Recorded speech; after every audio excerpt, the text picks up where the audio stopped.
Next year it's going to be 20 years of Blackmore's Night. Are there going to be any big celebrations? Depends on the rest of the world, I think.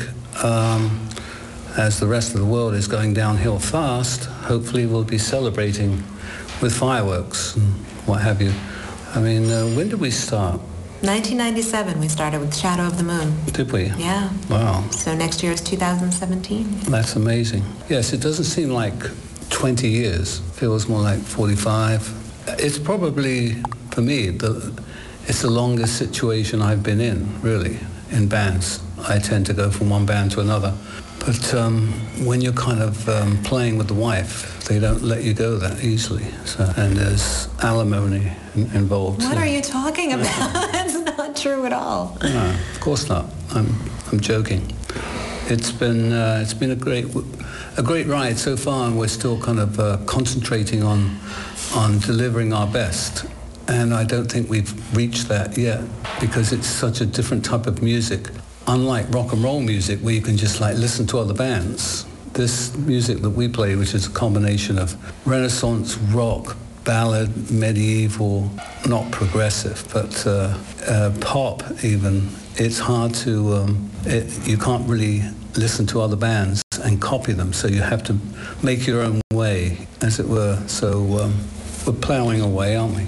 We're getting there slowly, but it is tricky, because sometimes we're in the studio with things like hurdy-gurdies, crumhorns, mandolas, as opposed to the usual rock, bass, guitar, and drums.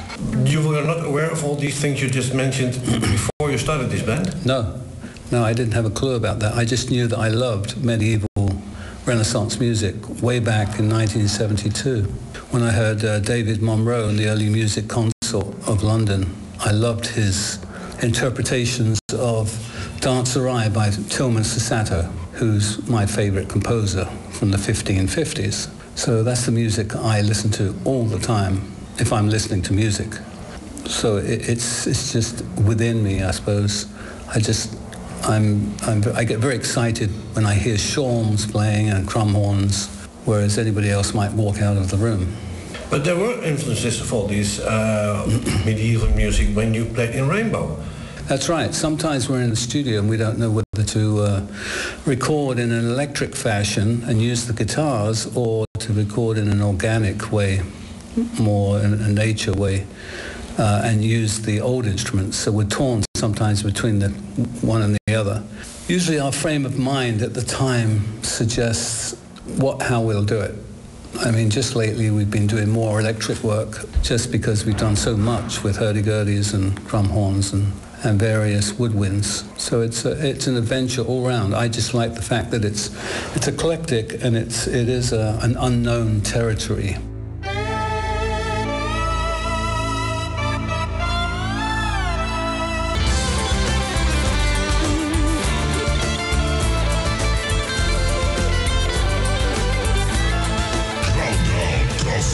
It's interesting because we always felt like we weren't pulling the music in any direction. The music was pulling us, and I think we've both been very open to channeling that music and allowing the music to take us where it wanted to go. And so I've never seen a guitarist who's known for guitar before put a guitar solo on a particular song and then listen to it and say, you know what? A guitar doesn't belong there. Let's take that fader down, take that out, and put a hurdy-gurdy on. You know, because usually the guitarist wants to show what they can do. And Richie's just so in tune with what the song needs that it's not about ego, it's not about showing off, it's not about how fast he can play or tones he can get. It's more about what is it telling me that it needs to create itself as part of the path of the journey of the song. I think one of the most important things is capturing a melody from the old days, say that was written back in the 14 or 1500s, and adapting that to how we think. I don't like to say modernizing it, we're just using that same melody that we've heard years ago, and we incorporate it into one of our new songs. Yeah. So how about your physical condition, if I may ask? You turned 71. Is playing live, traveling, still going well for you? Not particularly. I'm deteriorating very fast, as we all are. All my friends are passing away. Some of my enemies are passing away too. But we try and keep up with it. What I do is I limit how many times a week we play. For instance, this week we're playing, I think, twice, isn't it? And normally our agent would tell us to make money, you have to be playing 5 days a week, and I refuse to do that. I used to, with like Deep Purple and people like that, I would be playing and traveling all the time, and it gets very tiring. But this way, we're very fresh to do our shows, so we'll be working tomorrow, having 4 days off, and hopefully we'll probably play for like 4 hours, because we can do it. And then there'll be another few days off, and then we can do another long show. Whereas in the old days, it was an hour and 20 minutes, and we're exhausted because we've got to move on to the next town. And I basically, I control the routings, and I control how often we play now, whereas the agent, the agentur, doesn't. And that makes it all worthwhile, doesn't it? It's much more. We have, like, for instance, tonight we're all hanging out as a band, as friends. Whereas I think when you're working every night, you hate each other. And we're all in different... I remember with Deep Purple, we'd be in different hotels, have different limos, different hotels. The only time I saw anybody was just going on stage. Did you find that normal back then? It wasn't really normal, but it was acceptable from the point of view that I didn't want to see anybody. I didn't have the same interests. For instance, Purple, it was interesting how everybody was so different. One would be into, say, sports, one would be into money, one would be into just drinking. So we had all these different aspects coming into one area. And I think the band we're in now, we basically all think the same, and we all drink, except for Candy, who doesn't particularly drink. But it's much more amiable, isn't it, in this situation? It's much more easygoing. We just stay... When I was in Deep Purple, for instance, I would always stay in the nearest castle to the venue that we were playing at. The rest of the band would stay in the typical hotel, which I became bored with. So I'd be going 50 miles out of the way to stay at some castle. It's a hobby of mine to stay at different castles. Ja, een hobby om in iedere keer... Spelbare man is, bleek wel toen ik hem vroeg naar zijn favoriete artiesten. I like Britney Spears as much as I like Lady Gaga. Very good musician she is. Unlike some of the other ones that come along. But it's not really about music, is it? It's about radio play and hyping something and selling something. So that's another thing I loved about the old days when I lived back in the 1500s. The fact that everything was much more simple and pure and honest. Their music back in those days was just to make people jump up and down, and and they didn't make records that were going to be played on the radio and be big hits and make lots of money.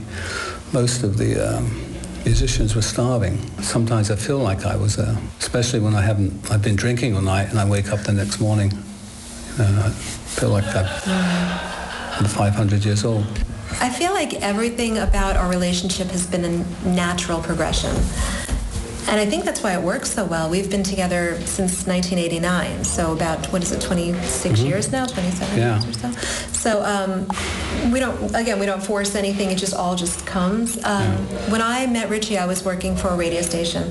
I was there for about a year and a half, and I was trying to see where I would fit in. I knew in my life, as a career, I had to do something that surrounded me with music.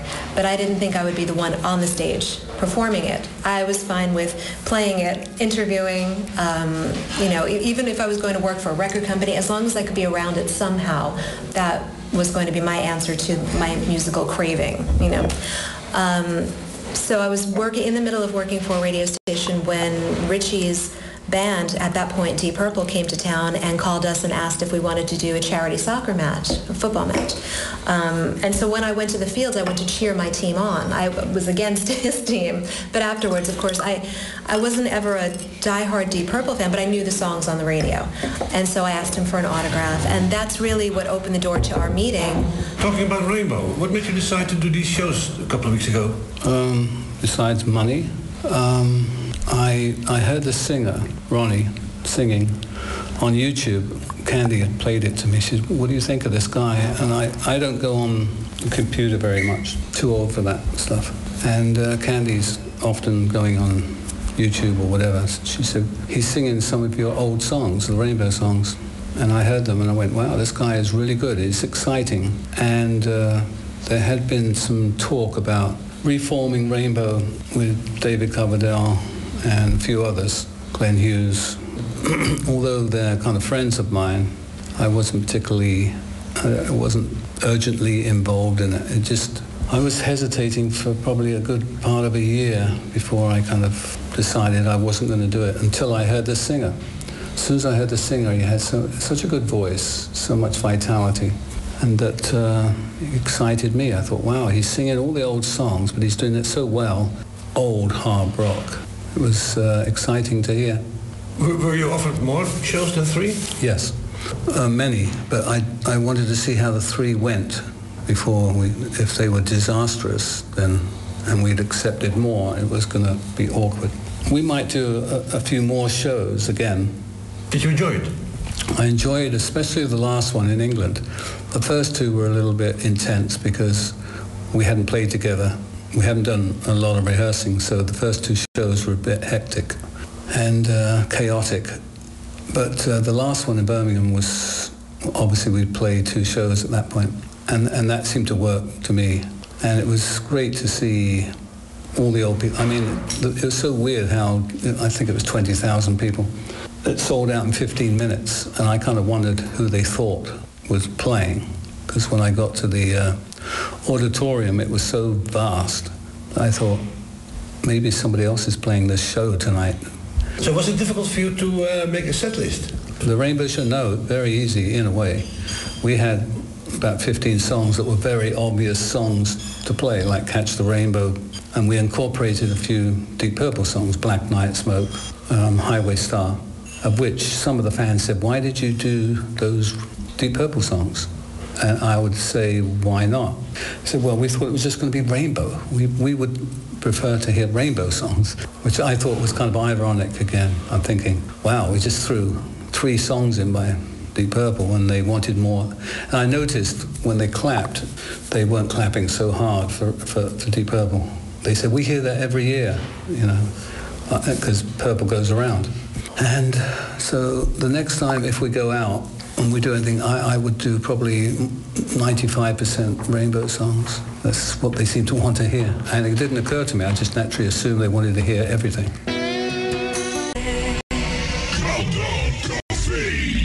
We like to play to 600 to 1,000 to 1,500 people now, because our music is more intimate than the flashbang, you know, rock stuff. People are like, why do you play the acoustic guitar when you could play the electric? It's because I want to, and it's more difficult. I find it a lot easier just going on stage playing the rock and roll guitar, turning the amplifier up and blasting away. That to me is not a challenge. It's fun, but it's not a challenge. I've adopted a different fingerstyle technique, and I play with all my fingers on the acoustic. When I play the electric, I play with a plectrum.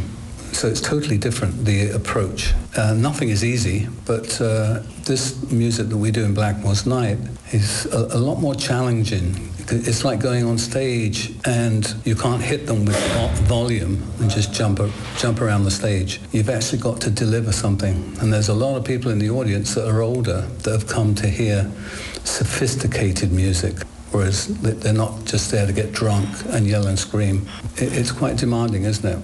I sometimes look at the audience and say to Candy, wow, I've just seen the audience. She hates to see the audience because she's nervous about being on stage. I'm usually had a few whiskeys. So I'm looking at the audience and I come back to Candy and say, audience looks really old, Candy, very old. And I suddenly realize that I'm older than anyone in the audience. That's kind of ironic, you know. But of course, a lot of them used to be, in the beginning, they used to be followers of Rainbow and Deep Purple. Now I would say there's about 5%. They want all the acoustic stuff, and it's so bizarre. Do you approve of the fact that they're still around, Deep Purple? I don't really have much say in it. I left them 20 years ago. But I think, personally, they're milking it a bit too much. And I hear that from a lot of people. But they just keep going. And if I was them, I would give it a 5-year rest or something. I don't kind of know. Some of them are not very happy at home, so they like to be on the road. For me, you know, they're doing their thing, which is what I told them at the time when I left. I said, just get another guitar player. It's no big deal. So they do their thing. I think they kind of work too hard. I think that, and I blame their agent. I know their agent, and I think he's a bit of a whip. They'll work in North India, then be in Australia, then South America. And of course, now it's showing, you know, a couple of them are starting to become very sick. Like Ian. Yeah, and 2 Ians. Yeah, well, the drummer. Yeah, and Ian, the singer, he gets sick very often. So I really think they should take a rest, but that's up to them. And I remember John Lord saying when he was in the band, I don't know if this band will ever know when to stop. I thought that was quite funny. But, you know. Do you miss him? Yes, I miss going out to dinner with him more than anything. We used to have some laughs over dinner, except for when he had more than 3 martinis, and he got a bit too drunk. But he was a great friend as a person, very, very sociable person. We started the band, Purple. I came over, I was living in Hamburg, and I got a telegram from Chris Curtis saying to come over. He got a band that he wanted me to join. I came over and met John Lord and realized there was no band whatsoever. And John and I were looking at each other and saying, what is going on here? And I knew he was a good musician and he'd heard me play, so we knew we could do something together. And then we met the management and took it from there. So I got in Ian Pace, and the rest is not history, I suppose. If you look back at, you know, all these years, like Purple, Rainbow, Blackmore's Night, Yes. You have written and played millions of songs. Right. Can you name a few favorites? I would say Child in Time was a very well done vocal by Ian Gillan. And it's a pity that now he doesn't do it. Obviously he's got older and he can't do those steps. Rainbow, I liked Stargazer and Gates of Babylon. What other bands have I been in? I would have said Perfect Strangers. Oh, Perfect Strangers wasn't bad. That was a good song.